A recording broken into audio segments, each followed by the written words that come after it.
What's up, soldiers? Chris here, CaribbeanPod.com vibes and up in the kitchen. There was a request via Instagram, I believe. Chris, can you show us how to make a salted pigtail pilau?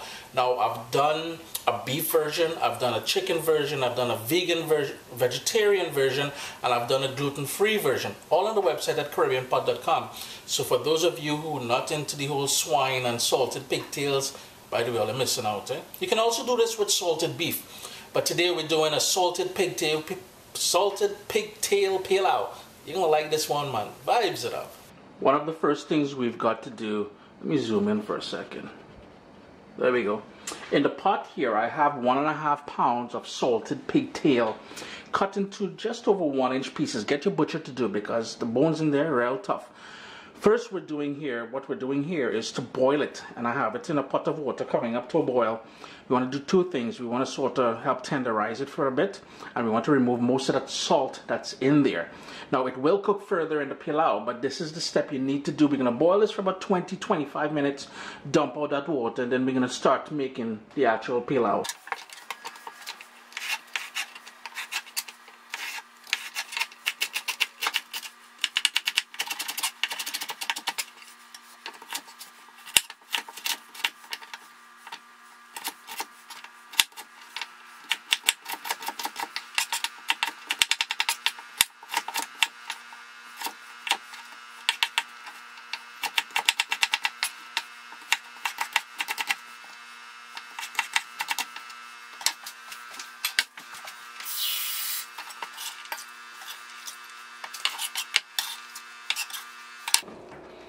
I allowed the pigtail to boil for about 30 minutes or half an hour. You can go a little bit longer. I know originally I said about 25 minutes, but I want this really tender at the end. What we're going to do now is I'm going to turn off the stove, drain this, rinse it with water, and season it. So here I have the pre-cooked salted pigtail. It's all about seasoning it now. So I'll frame for a second there. Before we get to the actual stewing process to start the pilau. And here I have a heaping tablespoon. I'm using a teaspoon, but that is a tablespoon of Caribbean green seasoning. The link to the recipe will be featured down below in the description. Some grated ginger. If you have fresh, you can certainly use fresh. A little touch of ketchup, a little bit of acidity from that. I won't be using any salt whatsoever in this. Near the end, I will taste it for salt and adjust it accordingly, because there will still be some remnants of salt in that salted pigtail, because depending on how cured it is, it will be all the way down to the bones basically. I have here half of a tomato that's chopped, and I have here a small onion that's chopped or diced as well too. Give that a good mix. And we don't need this to marinate for any period of time. We can get to cooking this right away. I'm going to give that a good mix, and then we're going to get to stewing. Here I have a heavy bottom pan, and I find that the process works better with a heavy bottom pan with 1 tablespoon of vegetable oil in there. And this is the sort of brown stewing method. We're going to get two things from this. That lovely color that pilau is supposed to have, as well as a lovely sort of caramelized flavor. And I've got here about a heaping tablespoon of golden brown sugar.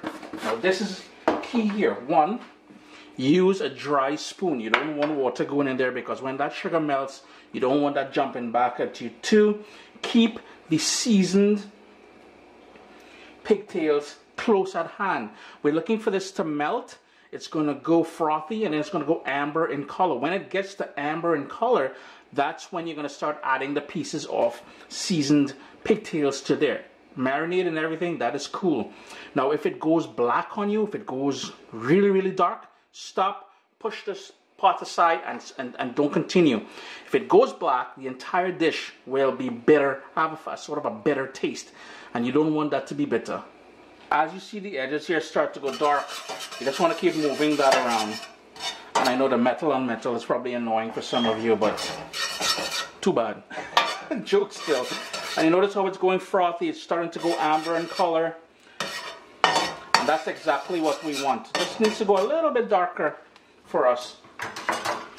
Yes, your kitchen will go smoky. And that is perfect there. We don't want to go beyond that.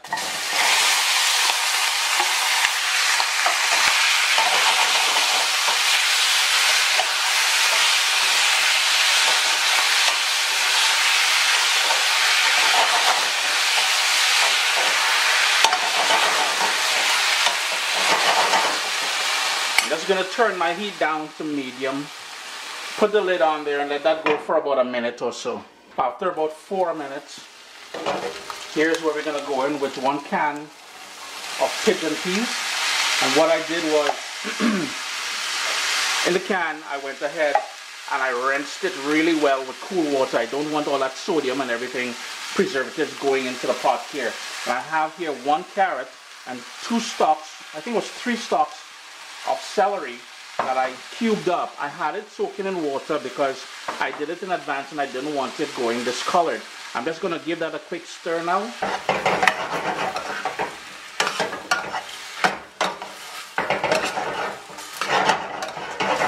And at this point we're ready to start adding the other main ingredient to this, the washed rice. Now, if you want a video on knowing why and how we wash rice, I'll have something for you down in the description. I have a video on there. That same bowl that we marinated the seasoned pork, the pigtails in, add about 1.5 cups of water in there. And this is 2 cups of long grain parboiled brown rice that I've added to the pot here. All the ingredients that I use here today, as always, will be listed in the description down below, as well as the recipe itself will be posted on caribbeanpot.com. We're going to add that water, because that's going to help that rice cook. And the other key ingredient, give that a quick stir. The other key ingredient in a good pigtail pilau, coconut milk.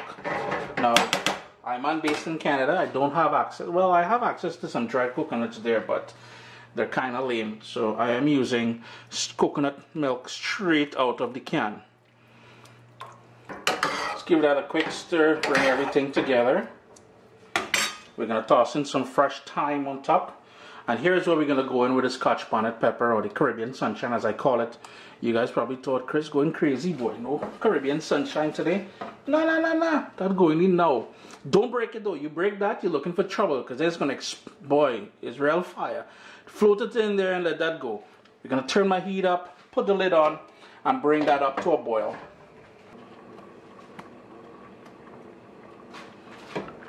It's now come up to a bubble, so what we want to do is give it a quick stir.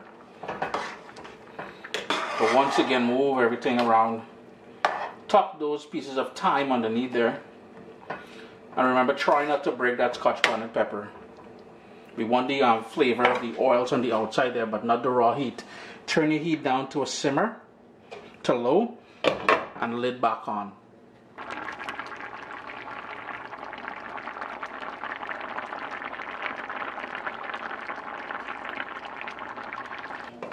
It's been going now for about 20-25 minutes or so. The rice grains are nice and plump. What I'm trying to do now is burn off all that liquid, because this is pretty much done. A couple things I want to remind you to do. 1, taste it for salt and adjust it accordingly. Remember, we didn't add any further salt to this, so if salt is your thing, you may need to add some more. The other thing is you can personalize this. And what I mean by that is there are 2 schools when it comes to pilau. 1, wet pilau. 2, dry pilau. I'm a dry pilau person myself, so I'm trying to burn off all that liquid while leaving the rice a little bit grainy still. If you're wet pilau, what you may want to do is reduce your heat even further if you can. Put the lid on there and let that go until it's nice and plump and going all mushy. You know, if you like wet pilau, you're going to like it that way. But that is it right there. What I forgot to mention too, at this point you can take that scotch bonnet pepper out and you can discard it or give it to somebody who likes fiery stuff when they eat. And the other thing is, I have here 2 massive lights facing down to this, and I know my Trinbagonian people, well, they're not easy. The first thing you're going to say is, Chris, your pilau needs some more color. No. One side there is 500 watts of light. At the other side, so We've got almost 1,000 watts of light facing down on this. Trust me, it's dark enough as it is. Nobody ain't trying to tan the pilau. Chris here, CaribbeanPot.com. I like to finish it off with a little bit of chopped parsley. Always a pleasure to have you guys here in the kitchen with me. Do give the recipe a try. Hit that thumbs up somewhere along there. And build a video somewhere there. We can take all those sprigs of thyme as well. A lovely one pot dish. Now remember I said we have the vegetarian version, the chicken version, the beef version. So if you don't eat pork, I've got you covered. Always a pleasure to have you guys here in the kitchen with me. Let me turn the stove off.